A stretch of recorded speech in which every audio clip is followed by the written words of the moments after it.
Señor le bendiga a cada uno en esta preciosa mañana. ¿Cuántos pueden decir amén? Amén. Pues una bendición poder estar con ustedes una vez más para compartir la palabra del Señor con ustedes. Qué bueno que el Señor siempre tiene algo bueno que decirnos. Amén. El Señor siempre nos habla a través de su palabra, nos exhorta y nos fortalece. Amén. Así que vamos a leer dos textos que ya nuestra hermana Blanca los leyó, pero siempre me gusta releer dos textos. Cuando yo era niño, me acuerdo que en la escuela dominical teníamos el texto áureo y la maestra nos daba un dulce si nos recordábamos ese texto. Si ustedes se acuerdan de estos textos, Raúl le da algo. ¿Amén? Dejamos ahí. Amén. Pero dice Filipenses capítulo 2, versículo 12 y 13, dice, así que, amados míos, tal como siempre habéis obedecido, no solo en mi presencia, sino ahora mucho más en mi ausencia, ocupaos en vuestra salvación con temor y temblor, porque Dios es quien obra en vosotros tanto el querer como el hacer para su beneplácito. Amén. Vamos a orar, pedirle al Señor que nos bendiga en esta preciosa mañana. Amén. Señor, te damos gracias, Padre, estamos ante tu presencia a través de tu Hijo amado Jesucristo y por ese sacrificio perfecto que tu Hijo Jesús hizo en la cruz del Calvario, Señor. Por tanto, agradecemos, Señor, el privilegio que tenemos de acercarnos a ti, Señor amado.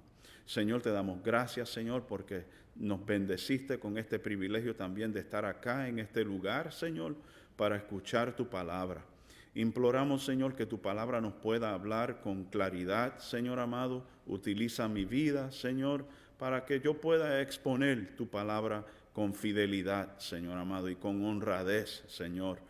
Padre, y bendice cada hermano, que podamos afinar nuestros oídos espirituales y nuestro discernimiento para discernir tu voz en esta mañana, Señor, y sobre todo, danos la virtud, Señor amado, para poner en práctica las enseñanzas de tu palabra a partir de hoy, Señor, y en nuestras vidas, Señor. Te damos gracias, Padre, en el nombre de Jesús, y todos decimos amén. Amén. Se pueden sentar. Amén. Voy a tomar un poco de agua.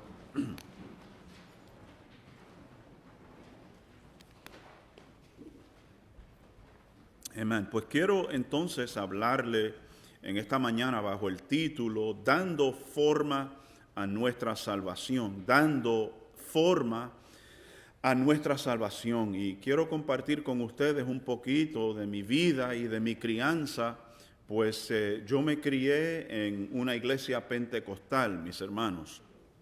Y en la iglesia pentecostal donde yo me crié, pues los predicadores decían que el mundo no puede ver tu corazón. Eso era una idea que tenían, que el mundo no puede ver tu corazón.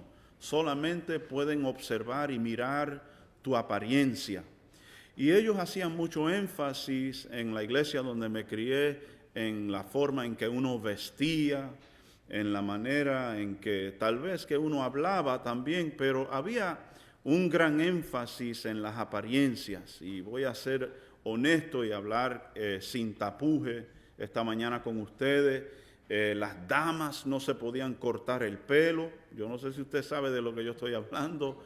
Las damas no podían usar un pantalón, porque si usaba pantalón perdía la salvación. Y eso se enseñaba en la iglesia donde yo me crié. También se enseñaba que la mujer no podía usar aretes. Muchas hermanas acá estarían en disciplina en esa iglesia donde yo me crié. No se permitía usar aretes en esa iglesia, ni usar maquillaje. Las pobres hermanas no se podían maquillar y arreglarse, mi hermano. No se podía cortar el pelo, había eso de usar pollinas, mi hermano. Una hermana cortarse las pollinas, eso sería un escándalo en la iglesia donde yo me crié. Y voy hasta más lejos, era tan severo y tan extremo que si una hermana, a las hermanas algunas no le permitían a las hermanas ni afeitarse las piernas, mis hermanos. Hasta ese nivel era la iglesia en donde yo me crié, y aún los jóvenes, los muchachos jóvenes tenían que mantenerse con su pelo recortado, no se podía usar barba, eran escépticos si un hombre usaba barba. ¿Será que es comunista? ¿Será que quiere ser como Fidel Castro? No sé.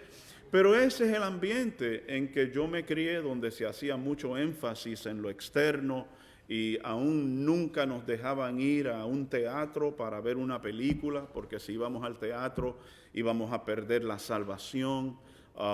Muchas cosas.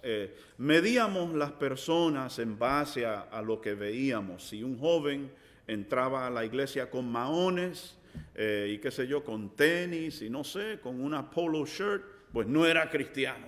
Pero el domingo que viene, si llegaba en zapatos y una corbata y una camisa blanca, ¡gloria a Dios! Aceptó a Cristo, está salvo. Y ese es el ambiente en que yo me crié, donde se hizo mucho énfasis en las cosas exteriores. Era bastante restrictivo, a tal nivel que aún mis hermanos no querían ir a la iglesia, se cansaron de ir a la iglesia, y eso es otra historia.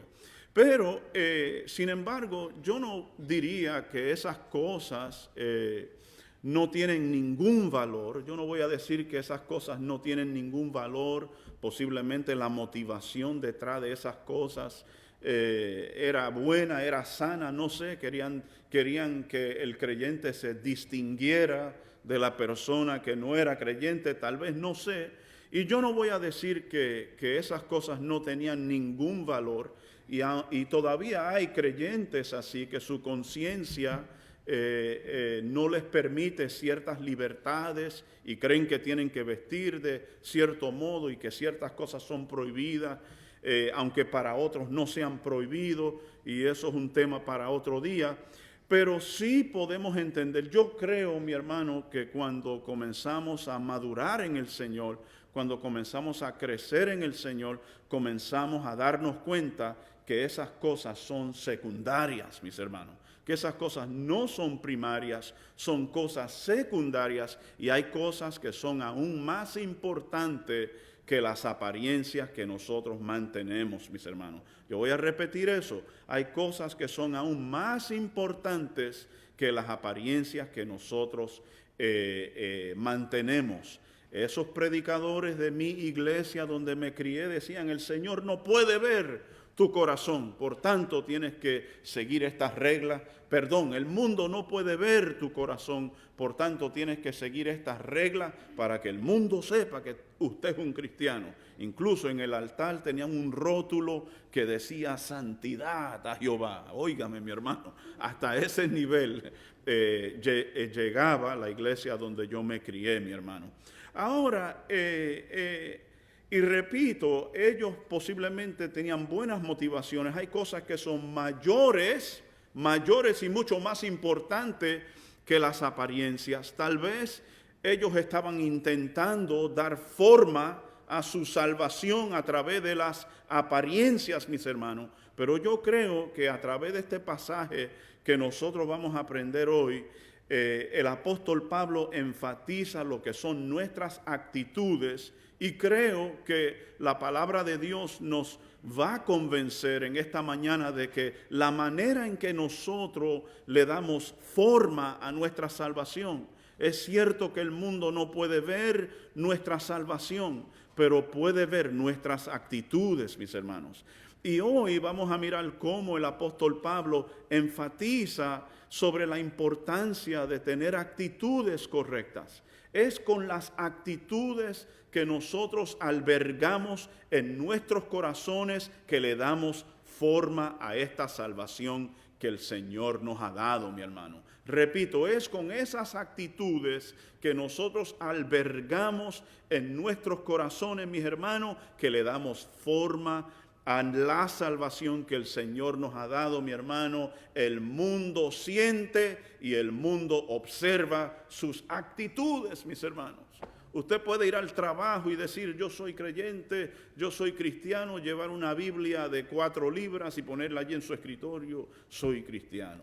Pero mi hermano, aunque usted lleve una Biblia allí, mi hermano, son sus actitudes, las actitudes que nosotros albergamos por dentro, mi hermano, lo que más refleja, lo que más demuestra que realmente somos o no somos hijos de Dios. Y yo creo que eso es a lo que el apóstol Pablo se refiere en este capítulo cuando él le escribe a esta iglesia de los filipenses. Yo puedo vestir de cierta manera y tener tremenda apariencia de testigo de Jehová.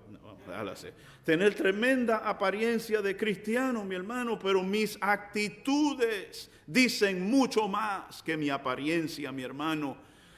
Y eso es lo que a Pablo está enfatizando, a lo que él se dirige en esta mañana. Y es interesante esta carta cuando nosotros miramos acá, ¿verdad? Pablo está escribiéndole a los filipenses, y esto lo dijimos hace algunas semanas atrás cuando comenzamos a predicar de Filipenses. Pablo le escribe a los filipenses desde una cárcel.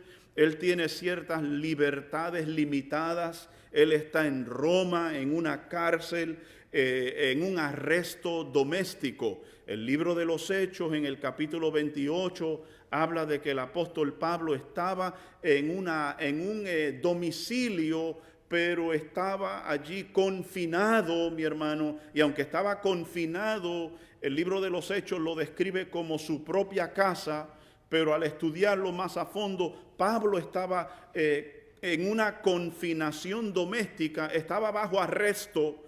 Aunque estaba bajo arresto y no tenía la libertad de moverse, de movilizarse a distintos lugares, estaba en ese arresto doméstico. Gracias a Dios que podía recibir visitantes. Él recibía visitantes en ese arresto doméstico.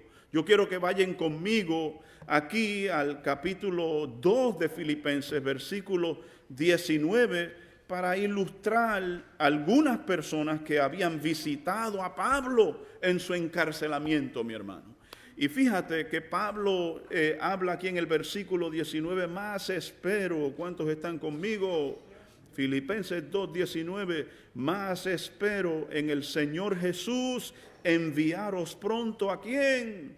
A Timoteo, a fin de que yo también sea alentado al saber de vuestra condición. O sea que Timoteo aparentemente visitaba a Pablo en la cárcel. Si vemos el versículo 25 de este mismo capítulo, hay otra persona, dice, pero creí necesario, mírelo conmigo en su Biblia, Filipenses capítulo 2, versículo 25, mi hermano. Si tienes que usar su celular para leer su Biblia conmigo en esta mañana, hágalo, mi hermano. Dice lo siguiente, pero creí necesario, Pablo escribiendo, enviaros a Epafrodito, mi hermano colaborador y compañero de milicia, quien también es vuestro mensajero y servidor para mis necesidades, mis hermanos. Así que Pablo tenía visitas. Timoteo le visitaba otro personaje llamado Epafrodito. Y quiero mostrarle otras personas que también. Vayamos al libro de Colosenses capítulo 1, versículo 7. Y esto es bien interesante y creo que es valioso para nosotros aprenderlo.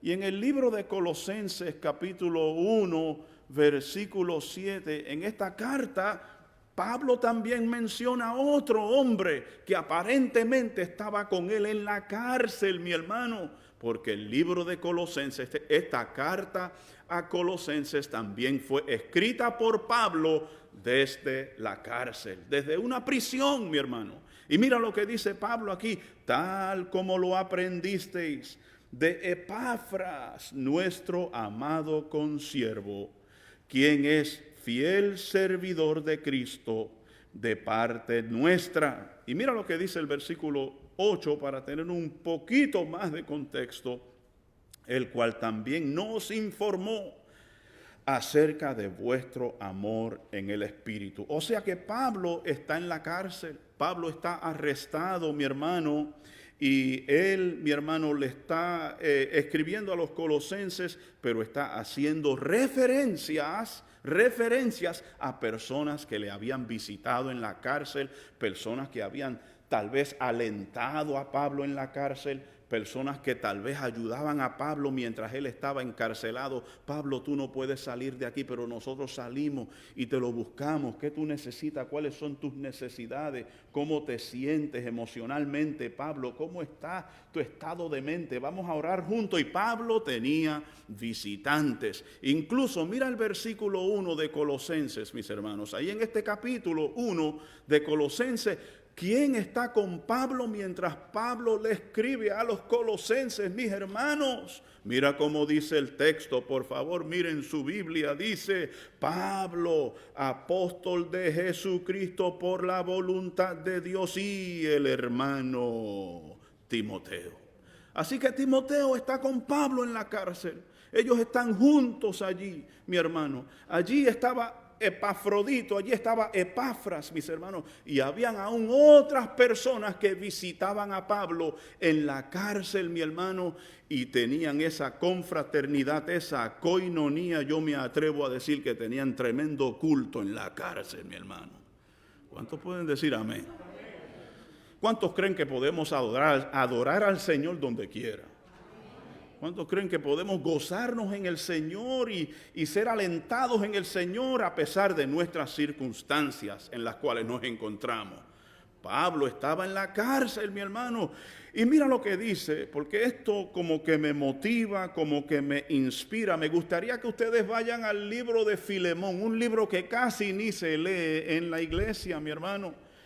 Vayan al libro de Filemón. La carta de Filemón es solamente un capítulo, mi hermano, y vamos a mirar allí, porque junto con Pablo en esa cárcel también estaba un joven que se llamaba Onésimo, mi hermano. Mira lo que dice el versículo 23 y 24 de este capítulo. Aunque Onésimo, ya mismo yo les digo de Onésimo, pero quiero enfatizar estas otras personas que estuvieron con Pablo en la cárcel, mi hermano. Te saluda Epafras, mi compañero. Pablo escribe esta carta a Filemón desde la cárcel, mi hermano. Esta carta, la carta de Filipenses, la carta de Colosenses, la carta de Filemón, mi hermano. Pablo lo escribe desde la cárcel, mi hermano. Y mira lo que él dice: te saluda. ¿Cómo se llama esa persona que está saludando? Mira, Filemón, te está saludando Epafras, mi compañero de adonde, de prisión en Cristo Jesús. Epafras está con Pablo en la cárcel, mi hermano. No solamente Epafras, sino que también está Onésimo. Onésimo era un esclavo que se había escapado de Filemón, y Pablo estaba enviando a través de esta carta a Onésimo: regresa a tu amo, mi hermano. Y eso es un tema para otro día. Pero también el versículo 24 de Filemón dice también quién más estaba con Pablo allí en esa cárcel, mi hermano.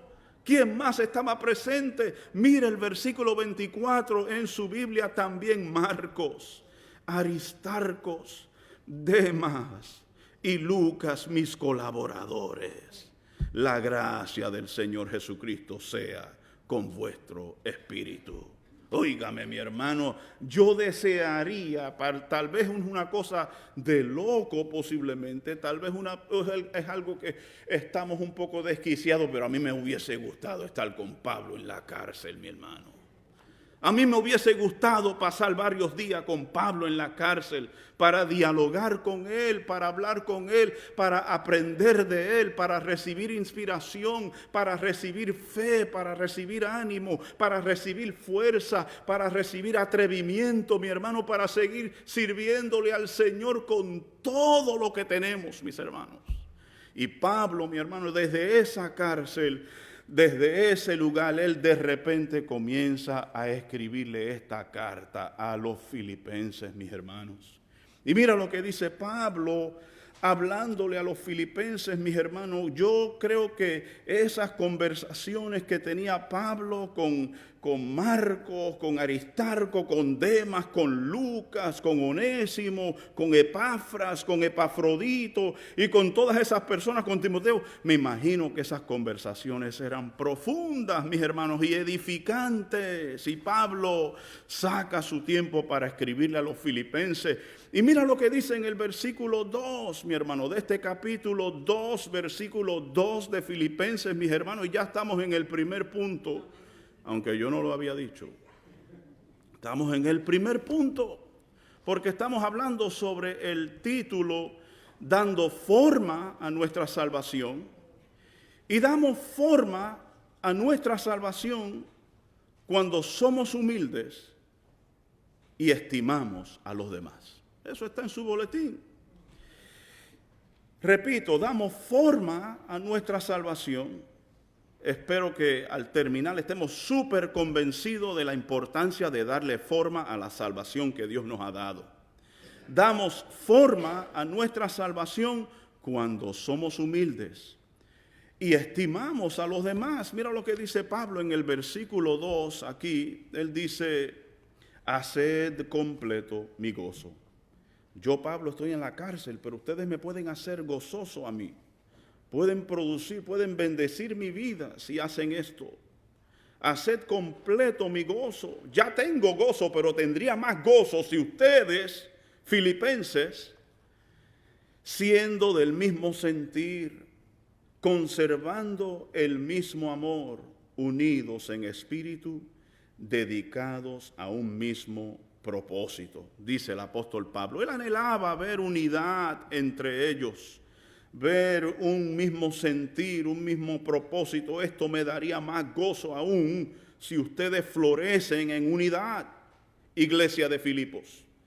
Y luego dice en el versículo 3, nada hagáis por egoísmo o por vanagloria, sino que con actitud humilde cada uno de vosotros considere al otro como más importante que a sí mismo. Nada hagáis por egoísmo o por vanagloria, sino que con actitud humilde cada uno de vosotros considere al otro como más importante que a sí mismo. Así que el apóstol Pablo en este punto, mi hermano, está enfatizando las actitudes que la iglesia de Filipos debiera tener, mi hermano. Él está enfatizando esas actitudes del corazón que ellos deben de cultivar y que ellos deben de crecer y abundar en estas actitudes. Esto es interesante porque Pablo no le está escribiendo a inconversos aquí. Él no le está escribiendo a personas que no conocen al Señor aquí. Él no le está escribiendo a personas que no han nacido de nuevo, mi hermano.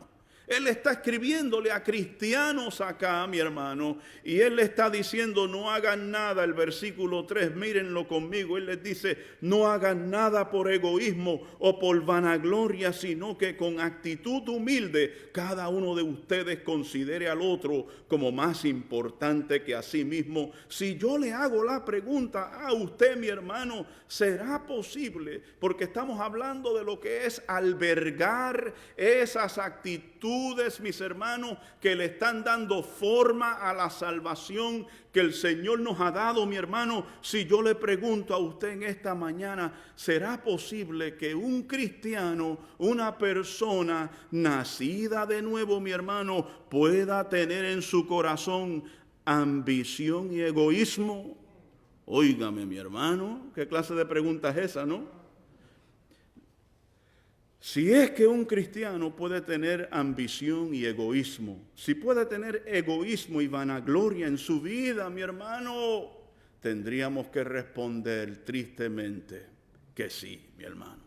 Si no tenemos cuidado, mi hermano, sin darnos cuenta, podemos albergar ambición y egoísmo en nuestro propio corazón, a pesar de que seamos cristianos. a pesar de que somos salvos, a pesar de que nuestro nombre está escrito en el libro de la vida, mi hermano, a pesar de que el Señor nos ama, mi hermano, con todo y eso podemos albergar en el corazón, si no tenemos cuidado, mi hermano, si no andamos percatados, mis hermanos, si no hacemos una autoevaluación cada de vez en cuando, sin darnos cuenta, mi hermano, el egoísmo se puede meter dentro de nosotros y también se puede meter dentro de nosotros, mis hermanos, la vanagloria.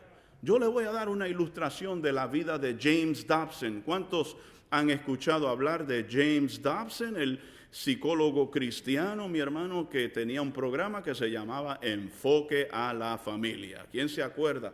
Digan amén para que yo me sienta mejor. Sí, me acuerdo, claro que sí. Para que yo no me sienta joven, porque ya James Dobson está un poquito entrado en años. Para que yo no me sienta viejo, mejor dicho.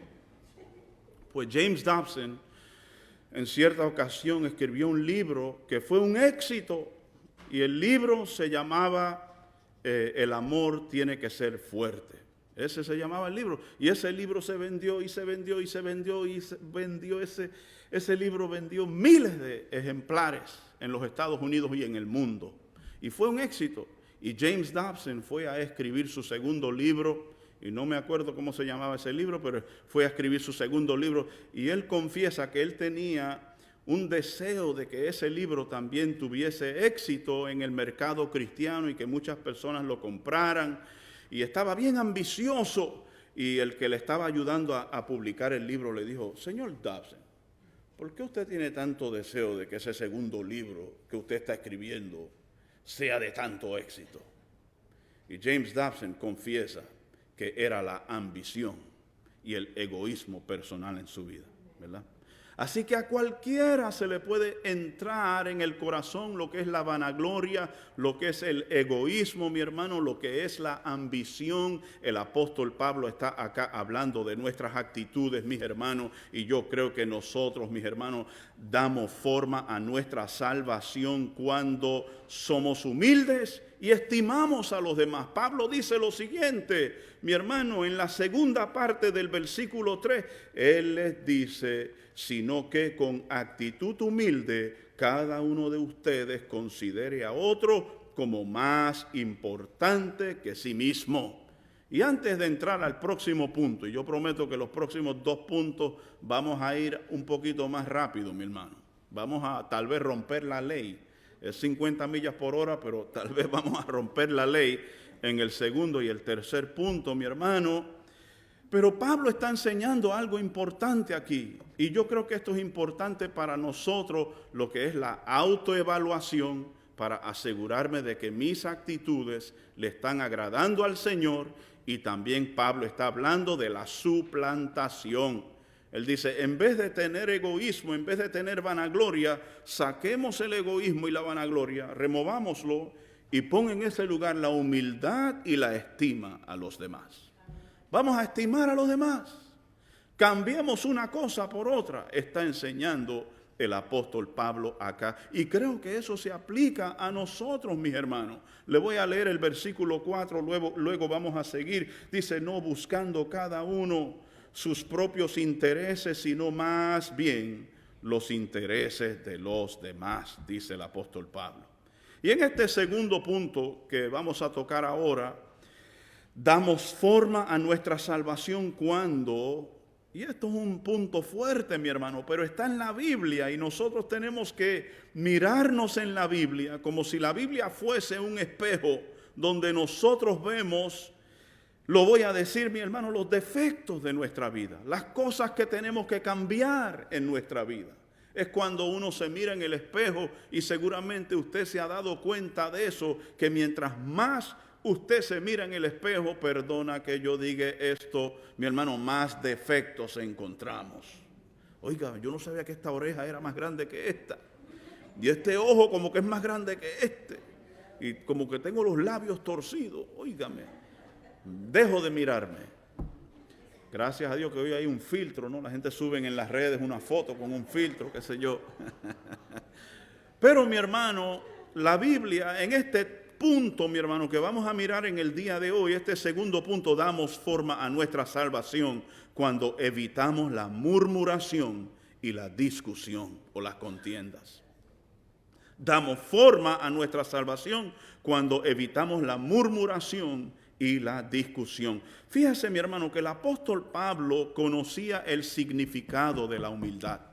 Nosotros vimos en el versículo 3 cómo Pablo dice que debemos de adoptar esta actitud de humildad, como la iglesia de Filipos. Él quería que esta iglesia creciera en esta característica de humildad.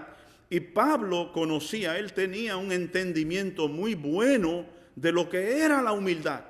Porque mira lo que hace Pablo en el versículo 5, hablando de las actitudes. Él dice: haya pues en vosotros esta actitud que hubo también en Cristo Jesús, mis hermanos. Y esto es interesante porque Pablo lo que está haciendo aquí, fíjese, mi hermano, esto es interesante, debemos de aprenderlo. Créelo o no, pero lo que Pablo está por escribir aquí, dicen muchos comentaristas, yo estaba mirando y yo estoy persuadido de que eso es el caso. Pablo está citando un himno cristiano, mi hermano. Él está citando algo que se cantaba en el primer siglo. Pudiéramos decir que esto es como un credo, como un catecismo, ¿verdad? En aquel entonces ustedes saben que los himnos nos ayudan. Podemos cantar himnos bíblicos y esos himnos bíblicos nos ayudan a recordarnos y a memorizarnos las verdades de la palabra de Dios, ¿cierto? ¿Será cierto que nosotros podemos cantar himnos bíblicos? Si le hago otra pregunta que es un poco controversial, ¿será que hay himnos que no son tan bíblicos? Óigame, mi hermano, eso es una realidad, pero no queremos entrar en ese camino hoy. Pero la realidad es que hay himnos que son bíblicos, hay himnos que no son bíblicos, hay himnos que son útiles para enseñar y ayudarnos a recordarnos de las verdades profundas de la palabra de Dios. Y Pablo está usando un himno aquí para enseñarle a los filipenses sobre esta tremenda humildad en la persona de Jesucristo. Mira lo que dice el apóstol Pablo en el versículo 5: haya pues en vosotros esta actitud que hubo también en Cristo Jesús, el cual, aunque existía en forma de Dios, no consideró ser igual a Dios como algo a que aferrarse, sino que se despojó a sí mismo, tomando forma de siervo, haciéndose semejante a los hombres, y hallándose en forma de hombre, sé que humilló a sí mismo, haciéndose obediente hasta la muerte y muerte de cruz, mi hermano. Así que el apóstol Pablo está usando el ejemplo de nuestro Señor Jesucristo, mi hermano. Nuestro Señor Jesucristo, quien es la segunda persona de la Trinidad, nuestro Señor Jesucristo, que nunca fue creado, mi hermano, nuestro Señor Jesucristo, que tenía igualdad al Padre, igualdad a Dios, hecho de la misma sustancia. Él es de la misma sustancia que el Padre, mi hermano. Sin embargo, esa igualdad con el Padre, Él no se aferró a eso, sino que Él se vacía de toda su gloria. Él se humilla, mi hermano, y toma forma de hombre a través de la encarnación, a través del nacimiento virginal de María, mi hermano. Y eso es una ilustración de la humillación de nuestro Señor Jesucristo, mi hermano. Podemos decir, mi hermano, que nuestro Señor Jesucristo es grande en humildad, mi hermano. Yo no voy a entrar a tantos textos bíblicos para no consumir tanto tiempo, mi hermano, pero si usted iría a Isaías capítulo 14, versículo 13 y 14, donde allí el enemigo, Lucifer, Satanás, dice que yo quiero ser igual a Dios. Yo voy a tomar el lugar del Altísimo, dice allí Satanás. Eso es completamente opuesto, eso es usurpación. Podemos observar en Satanás usurpación, pero vemos en la segunda persona de la Trinidad, nuestro Señor Jesucristo, humillación, mi hermano. Y eso es lo que el apóstol Pablo anhela ver. Él usa a Jesús. Este vaciamiento de nuestro Señor Jesucristo, esta humildad, esta descendencia de la persona de Jesucristo, mi hermano, que Él se vacía de toda su gloria, mi hermano, y ilustra para nosotros lo que es la humillación, lo que es la actitud correcta, mi hermano, lo que es aquello que da forma a nuestra salvación, mi hermano. El Señor Jesucristo se humilla. Esto es bastante interesante y yo creo que hasta bastante profundo, mi hermano, porque lo opuesto a la humillación es la usurpación. Si vemos en el jardín del Edén, yo no voy a ir al texto para redimir el tiempo, pero en el capítulo 3 de Génesis, versículo 5, allí aquella serpiente le dice a Eva, es que serán como dioses si comen de esta fruta, conociendo el bien y el mal. Un deseo de usurpar, un deseo que es contrario a lo que Dios quiere ver en nosotros, un deseo que es contrario a esa actitud perfecta de humildad que vemos en la persona de Jesucristo, mi hermano.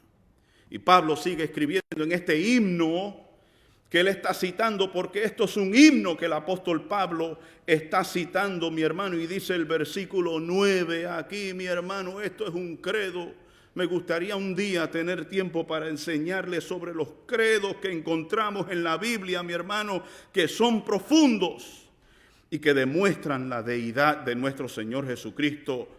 Versículo 9, por lo cual Dios también lo exaltó hasta lo sumo y le confirió el nombre que es sobre todo nombre, para que al nombre de Jesús, este personaje, esta segunda persona de la Trinidad, este Dios de Dios, este ser eterno, increado, como dice Juan, el verbo que estaba con Dios y era Dios, este Cristo, mi hermano, dice este versículo, para que al nombre de Jesús, inmenso nombre, gran nombre, tremendo nombre, incomparable nombre, se doble toda rodilla de los que están en el cielo y en la tierra y debajo de la tierra, y toda lengua confiese. ¿Se atreve a leer esa parte junto conmigo en voz alta? Que Jesús es el Señor, mi hermano, para la gloria del Padre. Increíble himno del primer siglo que cantaban los creyentes para recordarse sobre las profundas verdades del personaje de Jesucristo, mi hermano. Y esa es la actitud que debemos de tener en nosotros. Y fíjase, mi hermano, Pablo ilustra esa grandeza del Señor Jesucristo. Y es aquí donde él introduce el versículo 12. Es como que él dice, a la luz de esta inmensa humildad, a la luz de este inmenso, incomparable, inigualable vaciamiento, esto es lo que ustedes tienen que hacer, Filipos. Mira lo que él dice, a la luz de esta grandeza, a la luz de esta humillación de Cristo que nos deja sin palabras, que solamente provoca en nosotros un silencio y un deseo de adorarle por su inmensidad, por su grandeza y por su descendencia y por su humildad, mi hermano, y por su obediencia y por tomar muerte en una cruz del Calvario, mi hermano. Esto solamente a la luz de esa verdad de que Jesucristo se haya humillado de esta manera, que se haya entregado de esta manera por nosotros. ¿Qué es lo que debemos de hacer, Filipos? Filipos, esto es lo que debemos de hacer. Ocupaos en vuestra salvación con temor y temblor. Eso es lo que dice el versículo 12, mi hermano. Usted puede mirarlo conmigo aquí. Amados míos, Pablo le está escribiendo desde la cárcel, tal como siempre habéis obedecido, no solo en mi presencia, sino mucho más en mi ausencia. Ocupaos en vuestra salvación con temor y con temblor. Esta es la salvación. Hay que tener reverencia y respeto hacia esa salvación que el Señor nos ha dado, mi hermano. Yo voy a repetir eso, hay que tener reverencia y respeto hacia esa salvación que el Señor nos ha dado. No es cualquier cosa, mi hermano. No es algo para descuidar. No es algo para dejarlo en una esquina. Voy a la iglesia cuando quiera. Voy a leer la Biblia cuando me salga, cuando me nazca. Adoro al Señor cuando me nazca. No, mi hermano, el apóstol Pablo dice aquí: ocupaos en vuestra salvación con temor y con temblor, mi hermano. Hay que tener una reverencia. El precio de esa salvación es inmensa. Vale más que un universo, que 10 universos como esa salvación que usted tiene, mi hermano. Es demasiado de valiosa, demasiado de costosa para nosotros pretender que es poca cosa. No es poca cosa. Es cosa incomparable, es cosa de sumo valor, es lo más valioso que existe, es esa salvación que el Señor nos ha dado, mi hermano. Es lo más valioso. Pablo dice: ocupaos. Y yo le voy a decir algo a ustedes, mis hermanos. Nosotros hemos sido salvos por el amor de Dios. Nosotros hemos sido salvos gratuitamente. Usted no contribuyó nada para su salvación, nada. Usted no dio nada, ni un centavo, ni medio centavo, ni qué sé yo cuántos quetzales, yo no sé cuántos colones, yo no sé de qué país usted sea. Mi hermano, le voy a decir algo: usted no contribuyó nada a su salvación. Eso fue completamente gratis. Yo me voy más lejos, aunque los textos no los tengo conmigo para compartirle, pero donde quiera que existe el arrepentimiento y a donde quiera que exista la fe, donde existan esas dos cosas, se encuentra la salvación. Voy a repetirlo: donde quiera que exista el arrepentimiento y donde quiera que exista la fe, cuando esas dos cosas se unen, mi hermano, nace la salvación en usted. Sin embargo, esa fe y ese arrepentimiento es un regalo de Dios. Es un regalo de Dios. Mira, te voy a dar los ingredientes. Toma la fe. Esta es la fe. Esta es la fe, agárrala. Y este es el arrepentimiento. Ingredientes, cosas que Dios nos da, son gratuitas, mis hermanos. Y tampoco son obras. La fe no es una obra, ni tampoco lo es el arrepentimiento. Son regalos y son dones que Dios nos ha dado para que seamos salvos. Sin embargo, mi hermano, aunque esta salvación es inmensa, aunque esta salvación es grande, aunque esta salvación es inmedible, esta salvación es eterna, mi hermano, que no se agota, en la eternidad no se agota la salvación. Óigame, mi hermano, usted será salvo por toda la eternidad. Yo no sé de usted, mi hermano, pero esto produce algo en mí. Yo espero que esto produzca algo en usted, mi hermano, que nos da ganas de correr, de celebrar, de decir aleluya, de decir gloria a Dios y repartir tratados en las calles, agarrar gente y arrastrarla para la iglesia, y si es necesario tener varios cultos al día para predicarles, qué sé yo, mi hermano, porque la salvación es grande, la salvación es grande. Y aunque la salvación sea inmensa y la salvación sea grande y la salvación sea gratis, en ningún lugar de las Escrituras dice que podemos ser pasivos con respecto a la salvación. En ningún lugar de las Escrituras dice que podemos ser indiferentes respecto a la salvación, que nos podemos encoger los hombros. Oh, si yo soy salvo. Ajá. Óigame, mi hermano, en ningún lugar de las Escrituras eso existe. Eso no existe. Lo que existe para nosotros es seguir dándole forma a esta salvación que el Señor nos ha dado, mi hermano. Seguir dándole forma a la salvación. Y eso es la exhortación del apóstol Pablo en este versículo, mi hermano, y termino con esto, este último punto, que dice: damos forma a nuestra salvación cuando vivimos sin tacha en una sociedad desviada. Eso es lo que le dice Pablo a esta iglesia. Y claro que es difícil vivir sin tacha, ¿sabe? Es difícil vivir una vida irreprensible. Eso es lo que está diciéndole Pablo aquí a esta iglesia. Versículo 13, mi hermano, mira lo que dice: porque Dios es quien obra en vosotros tanto el querer como el hacer para su beneplácito. Las palabras en griego son energeia, que Dios produce eso en nosotros, esos deseos de servirle, esos deseos de obedecer, esos deseos de estar en sus caminos, de mantenernos en sus caminos, de nunca descarrilarnos. Es el Señor que pone ese deseo en nosotros, y aunque Él ponga el deseo, no quiere decir que vamos a ser pasivos, que Dios lo hace todo, mi hermano. Sí, Dios nos ha salvado completamente. Él le ha dado el solar, le ha dado la madera, le ha dado todos los materiales para usted hacer lo que tiene que hacer. Pero usted tiene que agarrar el martillo. ¿Estamos entendiendo? Usted tiene que poner la madera, usted tiene que levantar las paredes y dar forma a esta salvación que el Señor nos ha dado. Haced todas las cosas, versículo 14, sin murmuraciones ni discusiones. Eso es demasiado de profundo, mi hermano. La murmuración es un pecado bastante severo y bastante serio. Yo me atrevo a decir que el primer pecado de los ángeles caídos, que cayeron con Satanás desde el cielo, el primer pecado fue la murmuración. Yo me imagino que en sus diálogos, óigame, oíste que Lucifer se está formando como que su grupito, óigame. Yo me atrevo a decir que el primer pecado de los ángeles caídos es la murmuración. Esto es cosa seria, mi hermano.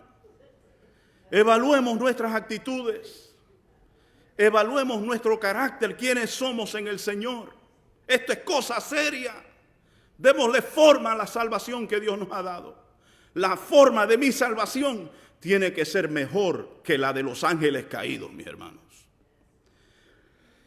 Y sigue diciendo Pablo en el versículo 15, para que seáis, y esto es el último punto, damos forma a nuestra salvación cuando vivimos sin tacha en una sociedad desviada, para que seáis irreprensibles. Míralo en su Biblia, mi hermano. Esto es lo que Pablo quería ver en los filipenses. Y yo me atrevo a decir que esto es lo que el Señor quiere ver en la iglesia, primera iglesia de Flushing, en mi persona, en nosotros, mis hermanos. Para que seamos irreprensibles y sencillos, hijos de Dios, sin tacha, en medio de una generación, mi hermano. Esa palabra tacha básicamente quiere decir sin culpa, que nadie puede señalar defectos. Claro que todos tenemos defectos, mis hermanos, pero que nadie pueda señalar y decir cosas, decir ciertas verdades de nosotros que dan vergüenza, mi hermano. Que nadie pueda hacer tal cosa. En una generación torcida y perversa, en medio de la cual resplandecéis como luminares en el mundo, mi hermano, sosteniendo firmemente la palabra de vida, me mantengo ahí, mi hermano. Así que, mi hermano, démosle forma a esta salvación que el Señor nos ha dado. Esto es algo, la salvación es tanto pasiva como activa. Es pasiva porque Dios lo ha hecho todo para salvarnos, pero es activa porque tenemos que cuidar esta salvación con temor y con temblor, y tenemos que darle forma a esta salvación que el Señor nos ha dado. ¿Cuántos pueden decir amén? Amén. Gloria al Señor. Vamos a orar. Hay tantas otras cosas que nos provoca hablar y nos provoca decir, pero debido, ¿verdad?, a lo que es lo correcto, pues nos limitamos, mis hermanos. Pero vamos a ponernos de pies. Y mientras yo oro y tomamos esta pausa de oración en la presencia del Señor, mi hermano, que el Espíritu Santo traiga fuertes convicciones sobre nosotros y que nos dé la fortaleza que necesitamos para vivir dándole forma a la salvación que el Señor nos ha dado. Y si hay alguien acá que no conoce a Cristo, hoy es un día maravilloso, un día perfecto para usted entregarle su vida a Cristo.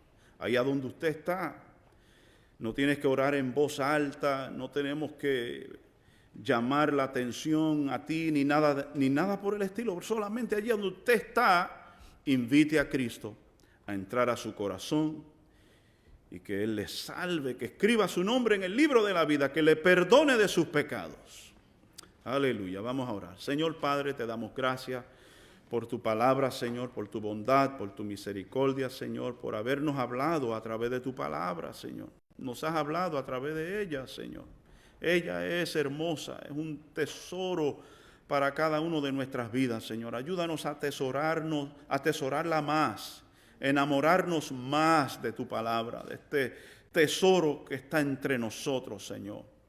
Padre, ayúdanos, Señor, a ingerir la palabra, Señor, a asimilar la palabra, a vivir la palabra, a practicar la palabra, que la palabra se haga parte de nuestra naturaleza, de nuestra segunda naturaleza, Señor, para que podamos glorificarte a ti y exaltarte a ti, Señor Jesús, en medio de este mundo, Señor, que está torcido, Señor, y pervertido. Que seamos luz, como tu palabra lo declara, Señor. Ayúdanos a ser esa luz, Señor. Si hay una persona acá, Señor, que no te conoce, Señor, que en estos momentos pueda abrir su corazón a ti, darte acceso a sus emociones, a sus pensamientos, a su voluntad, Señor amado, y que a partir de hoy se pueda observar una distinción, una diferencia en su vida de que su nombre ha sido escrito en el libro de la vida y que ha recibido salvación.